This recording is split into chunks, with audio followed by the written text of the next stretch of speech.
Hybrid കഞ്ചാവുമായി പ്രമുഖ സംവിധായകരായ അഷ്റഫ് ഹംസയും ഖാലിദ് റഹ്മാനും പിടിയിലായ സംഭവത്തിൽ കൂടുതൽ വിവരങ്ങൾ പുറത്ത്. എക്സൈസ് പരിശോധനയ്ക്കെത്തിയത് ഫ്ളാറ്റിലുള്ളത് സംവിധായകരാണെന്ന് അറിയാതെയാണ്. ഛായാഗ്രാഹകനും തിരക്കഥാകൃത്തുമായ സമീർ താഹിറിന്റെ ഫ്ളാറ്റിൽ എക്സൈസ് പരിശോധനയ്ക്കെത്തിയത് പ്രവാസി മലയാളിയായ ഷാലിഫ് മുഹമ്മദിനെ തേടിയായിരുന്നു. ഇയാൾ ഓസ്ട്രേലിയൻ മലയാളിയാണ്. ഒരു മാസം മുൻപാണ് ഇയാൾ അവധിക്കായി കേരളത്തിലെത്തിയത്. മറൈൻ ഡ്രൈവിൽ ജഡ്ജിമാരടക്കം താമസിക്കുന്ന ഫ്ളാറ്റിലാണ് എക്സൈസ് എത്തിയത്. എന്നാൽ കൂടെയുണ്ടായിരുന്ന അഷ്റഫ് ഹംസയെയും ഖാലിദ് റഹ്മാനെയും എക്സൈസിന് തിരിച്ചറിയാൻ സാധിച്ചില്ല. എന്ത് ചെയ്യുന്നെന്ന് ചോദിച്ചപ്പോൾ സിനിമയിലാണെന്നും മഞ്ഞുമ്മൽ ബോയ്സ് എന്ന ചിത്രത്തിൽ ഡ്രൈവറുടെ വേഷം ചെയ്തിട്ടുണ്ടെന്നുമാണ് ഖാലിദ് റഹ്മാൻ മറുപടി നൽകിയത്.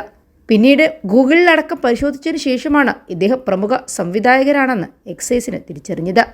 കൂടുതൽ ചോദ്യം ചെയ്തപ്പോഴാണ് സ്ഥിരമായി ലഹരി ഉപയോഗിക്കുന്നുണ്ടെന്ന് സമീർ താഹിറിന്റെ ഫ്ളാറ്റിൽ ഇടയ്ക്കിടയ്ക്ക് വരാറുണ്ടെന്നും ഖാലിദും അഷ്റഫ് ഹംസയും മൊഴി നൽകിയിട്ടുള്ളത്.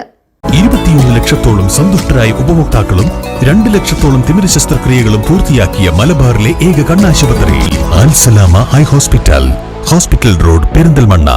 ലഹരി ഉപയോഗിക്കുന്ന സിനിമയിലെ നടന്മാരുടെയും സംവിധായകരുടെയും തിരക്കഥാകൃത്തുകളുടെയും ഛായാഗ്രാഹകരുടെയും മറ്റ് ടെക്നീഷ്യന്മാരുടെയും പേരുകൾ കൂടി ഇവർ എക്സൈസിന് നൽകിയിട്ടുണ്ടെന്നാണ് ലഭിക്കുന്ന വിവരം. ഒടുവിൽ ഇവരെ എക്സൈസ് അറസ്റ്റ് ചെയ്യുകയായിരുന്നു. ഇവരുടെ കയ്യിൽ നിന്ന് 1.5 ഗ്രാം ഹൈബ്രിഡ് കഞ്ചാവ് പിടിച്ചെടുത്തിട്ടുണ്ട്. മൂവരെയും അറസ്റ്റ് ചെയ്ത് ജാമ്യത്തിൽ വിട്ടിട്ടുണ്ട്. ആലപ്പുഴ ജിങ്കാനയാണ് ഖാലിദ് റഹ്മാന്റെ അവസാന സിനിമ. ഉണ്ട, തല്ലുമാല, അനുരാഗ, കരിക്കിൻ വെള്ളം തുടങ്ങിയ ഹിറ്റ് സിനിമകളും ഖാലിദ് റഹ്മാൻ സംവിധാനം ചെയ്തിട്ടുണ്ട്. മഞ്ഞുമ്മൽ ബോയ്സ് എന്ന സിനിമയിൽ ശ്രദ്ധേയമായ വേഷവും ഖാലിദ് റഹ്മാൻ ചെയ്തിട്ടുണ്ട്. തമാശ, ഭീമന്റെ വഴി തുടങ്ങിയ സംവിധായകനാണ് അഷ്റഫ് ഹംസ. തല്ലുമാല എന്ന ഹിറ്റ് സിനിമയുടെ സഹരചയിതാവ് കൂടിയാണ് അഷ്റഫ് ഹംസ. തിരക്കഥാ രചനയ്ക്കും സിനിമ ചർച്ചയ്ക്കുമായി എടുത്തിരിക്കുന്ന ഗോശ്രീ പാലത്തിന് സമീപമുള്ള ഫ്ളാറ്റിൽ വ്യാപകമായി ലഹരി ഉപയോഗവും നടക്കുന്നുണ്ടെന്നാണ് എക്സൈസ് പറയുന്നത്. ലഹരി ഉപയോഗവുമായി ബന്ധപ്പെട്ട് സ്ഥിരമായി ഇവിടെ ആളുകൾ എത്തുന്നുണ്ടെന്നും ഇതു സംബന്ധിച്ച സൂചനകൾ അധികൃതർക്ക് ലഭിച്ചിട്ടുണ്ടെന്നുമാണ് റിപ്പോർട്ട്. ആരാണ് ഇവർക്ക് കഞ്ചാവ് എത്തിച്ചു നൽകിയതെന്ന് സംബന്ധിച്ച് അന്വേഷണം പുരോഗമിക്കുന്നുണ്ട്. പിടിയിലായ 3 പേർ നൽകിയ മൊഴിയുടെ അന്വേഷണത്തിലാണ് ഇപ്പോൾ അധികൃതർ അന്വേഷണം കേന്ദ്രീകരിച്ചിരിക്കുന്നത്. ഒരു യുവാവാണ് ഇവർക്ക് കഞ്ചാവ് നൽകിയതെന്നും സൂചനകളുണ്ട്.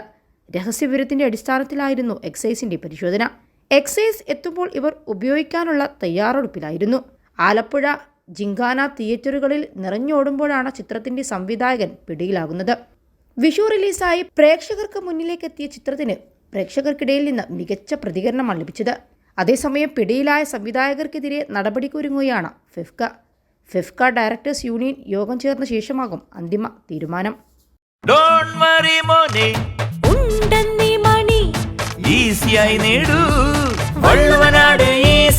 ആവശ്യം ഏതുമാകട്ടെ, പണം ഞങ്ങൾ തരും.